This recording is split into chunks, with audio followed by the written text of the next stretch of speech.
graba ng ginagamit sa paggawa ng mga bahay at gusali na nasisira ng labis na quarry. Ang mga ilog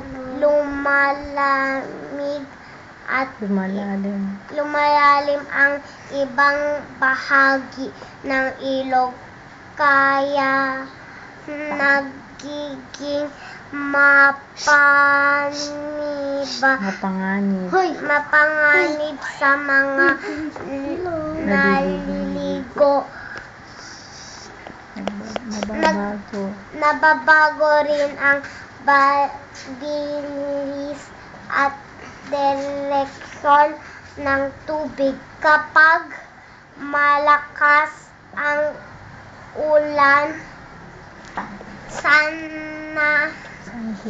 Sanhit ng bagyo.